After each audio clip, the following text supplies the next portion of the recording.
Assalamualaikum warahmatullahi wabarakatuh. Selamat datang di channel sederhana luar biasa.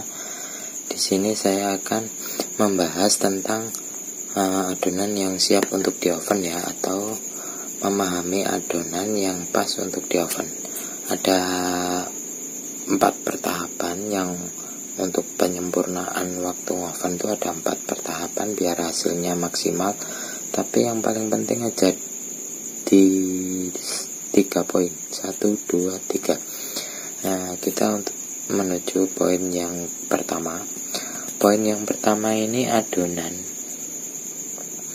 yang pas untuk di oven itu berapa sih? Ini adonan 50 gram itu besarnya sama kayak adonan 100 gram. Adonan 50 gram yang sudah ngembang sama besarnya dengan adonan 100 gram yang belum ngembang. Artinya 50 gram ini 2 kali lipatnya. Kalau sudah ngembang itu 2 kali lipatnya gitu ya, maksudnya seperti itu. Jadi kalau dia terlalu ngembang atau dia terlalu besar atau mungkin 2 kali lipatnya lebih, itu roti jadinya itu seratnya jelek. Kalau nggak gitu, dia itu rotinya kalau sudah matang dia kempes ya, kempes atau turun lah, intinya seperti itu, kempes atau turun, dia nggak kelihatan bagus lagi, dia kempes karena dia rongganya terlalu besar. Habis itu kalau sudah dingin dia nggak bisa menahan bebannya, itu rongganya kan terlalu besar, jadi ya jadinya jelek. Walaupun bisa nggak kempes, tapi rongganya atau seratnya itu kasar, jelek, jadinya tuh roti yang nggak enak. Kalau seratnya kasar itu roti dimakan juga nggak enak. Jadi ini yang pas itu 2 kali lipatnya dari semula ya, dari awal itu. Ini yang biar pas, biar hasilnya sempurna itu 2 kali lipatnya. Habis itu kelembapan adonan. Kelembapan adonan ini yang saya maksud gini, kalau waktu masuk prover itu kan ada uap airnya. Kadang kalau uap airnya kita terlalu lama di prover kan uap airnya itu banyak. Nah, jadi kalau waktu prover, kalau anggap aja itu kadar airnya terlalu banyak, itu mending dikeluarkan dulu, tunggu sebentar, 10 menit atau 15 menit atau 20 menit, menyesuaikan kadar airnya yang pas ya. Maksudnya tuh gini, ntar kalau adonannya itu terlalu lembek, terlalu berair, kadar airnya terlalu tinggi, kalau di oven dia keriput itu. Jadi nggak boleh langsung di oven, boleh keluar steam langsung di oven asal kadar airnya pas, nggak terlalu lembab, itu boleh. Tapi kalau dia lembab sekali ya jangan, ntar dia malah keriput gitu. Boleh juga nggak pakai prover tapi ditutup ya, benar-benar kedap udara lah, intinya seperti itu. Dia nggak kering. Kalau kena embusan udara dia itu adonannya itu kering. Kalau kering tuh adonan biasanya itu kulitnya tebel, habis itu kasar ya, permukaannya kasar, warnanya kusam. Nah, ciri-cirinya dia terlalu kering seperti itu. Kalau terlalu lembab, ciri-cirinya itu dia keriput. Habis itu walaupun dia tidak keriput, kadang itu dia opennya pas, biasanya diakali dia. Kalau terlalu berair gitu ya, asal pokoknya jadi nggak keriput, hasilnya mendekati maksimal, biasanya dia itu suhunya diturunin, suhu kecil lah, intinya suhunya kecil, lebih kecil dari biasanya. Biasanya matangnya 12 menit, itu bisa lebih, bisa 14 menit, bisa 15 menit. Dia juga nggak keriput. Nah, tapi ada kelemahannya juga. Kelemahannya dia roti itu alot.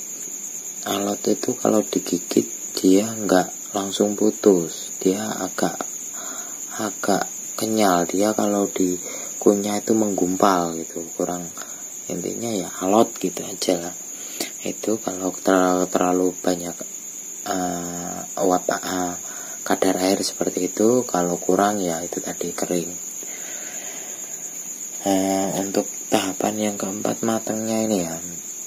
Matang yang pas tuh seperti apa sih? Kalau untuk oven deck itu, kalau yang pas itu atasnya itu warnanya agak coklat pas, tapi pinggirnya agak putih dikit, terus bawahnya coklat pas.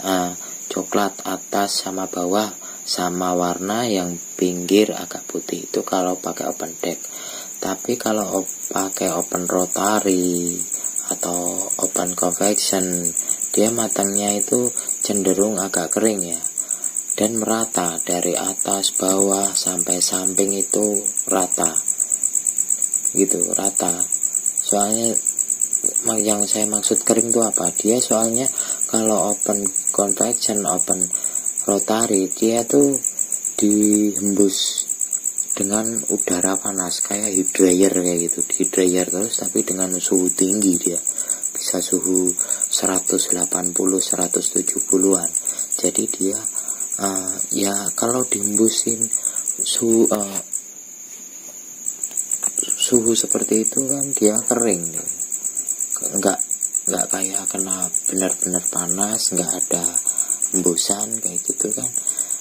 Kalau panasnya dari atas ya dari atasnya aja yang kena warnanya. Kalau panasnya dari bawah aja yang kena warnanya. Ini kalau dihembuskan itu kan semuanya kena gitu, dari bawah samping atas itu kena, jadi dia warnanya sama. Jadi kalau di roti premium itu kurang bagus menurut saya. Itu biasanya diproduksi massal. Untuk oven rotary itu di roti produksi massal ya, biasanya roti kalangan menengah ke bawah itu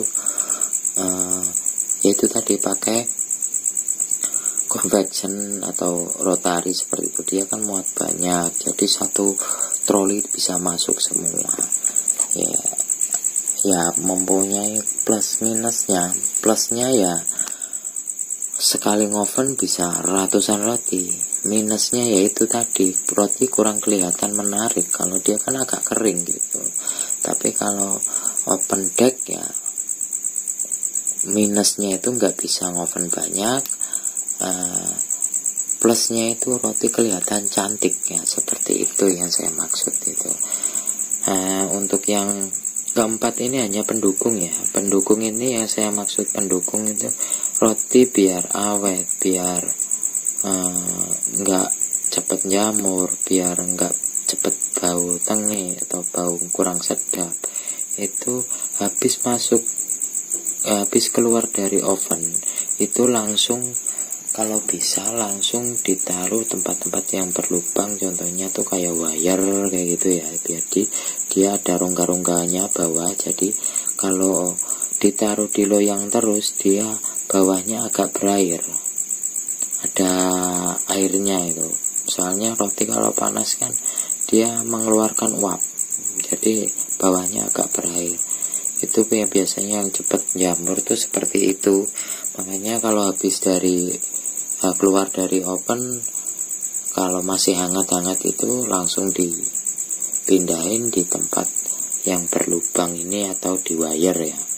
Jadi roti itu benar-benar dinginnya tuh pas, nggak ada lembab-lembabnya, nggak ada uap airnya. Jadi kalau waktu di packing dimasukin plastik itu tidak berair. Kalau waktu diplastikin kok berair itu cepat jamur ya. Biasanya tahan 3 hari atau 4 hari, dia cuma tahan 2 hari kayak gitu. Apalagi roti yang mudah basi, contohnya roti yang pakai daging, pakai sosis kayak gitu ya, cepat sekali. Pakai saus kayak gitu, cepat sekali jamurnya. Tambahan sedikit ya, kalau untuk oven itu api itu nggak bisa sama semua ya, tergantung toppingnya susah matang, dia semakin lama membutuhkan api yang tinggi. Kalau dia polos, nggak pakai, cuma tipis lah, anggap aja cuma dikasih coret-coretan pakai topping sedikit gitu aja lah, coret coklat gitu, dia toppingnya sedikit ya, suhunya ya standar kurang lebih ya 180 bawah, 170 atas itu. Tapi setiap oven tuh berbeda-berbeda, jadi nggak bisa disamain ya. Jadi intinya matangnya itu kisaran 12 menitan lah, 12 menit ataupun boleh 9 menit matang boleh, asal nggak terlalu putih ya. Biasanya kalau terlalu putih itu kalau matang kelihatan agak putih, tapi 2 hari 3 hari yang akan datang tuh biasanya dia pucat, jadi roti kelihatan kurang seger gitu. Nah, terima kasih sudah menonton video saya. Jangan lupa like, komen, dan subscribe-nya. Kalau suka video saya di like, kalau nggak suka dislike nggak masalah. Untuk menyemangatin saya untuk tutorial yang akan datang, tolong di share ya. Kalau bisa kedepannya saya bikin tutorial yang lebih menarik dan lebih banyak ilmunya dan lebih detail lagi. Terima kasih sudah menonton. Assalamualaikum warahmatullahi wabarakatuh. Semoga kedepannya saya bisa mendapatkan konten yang lebih menarik dari sebelum-sebelumnya ya. Ya, corok jawan ya, tiga tambahan ekonomi lah. Aku ngene iki yo perkara ekonomi. Salam satu tepung.